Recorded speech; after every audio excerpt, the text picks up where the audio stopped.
Hey, Tom Brennan with HypoBrew. Just wanted to give you an update on probably one of my most popular video about how to make a wort chiller. Real quick, ditched the old wort chiller years ago. Haven't looked back. A lot of different things I would have done with it.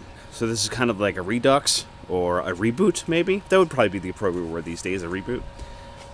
So, although right now I'm chilling down some wort from a Belgian pale ale I made, I could show you the kind of the outside of the wort chiller, right? So what I've got going on here, excuse me, I've got my garden hose going right into the wort chiller. Now this is the newest part of the wort chiller. We've got a hose here, hose barb right there, and then this is this normal plastic PVC tubing going right onto the wort chiller, and then I just have some clamps here to kind of hold it tight. So it goes in here, then it's going to go through the wort chiller, come back out.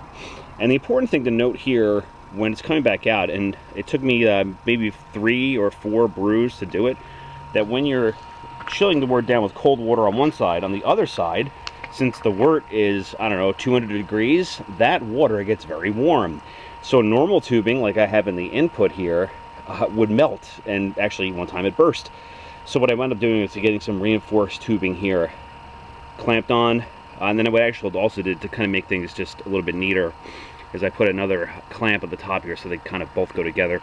And then just the tubing going right into here, into a the other garden hose that I've got on, with not the best washer, as you can see, got some water coming out of the hose part, not actually the garden hose part, not the tubing part.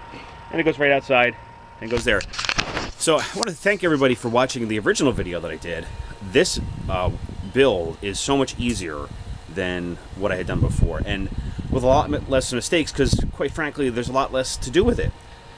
The wort chiller I have here is thicker. It's I think that one was maybe 3/8 maybe, and this is 1/2 inch or 3/4, I forget what it is. Anyway, it's much bigger than it was, so that actually helps out a lot.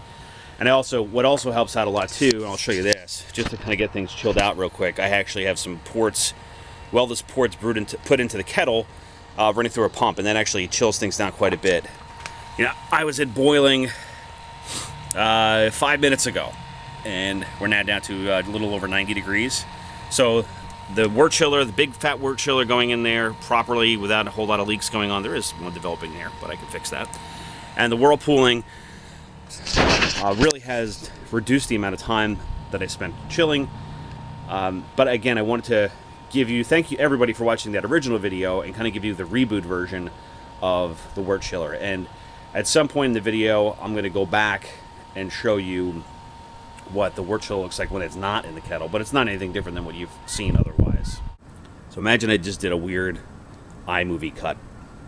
Okay, so here we are at the inside the keg. So this is what the new chiller looks like inside the keg. That's actually about 3.5 ounces of whole leaf steering goldings hops. So we take this out of here. So this is pretty much what it looks like. It looks like your average wort chiller.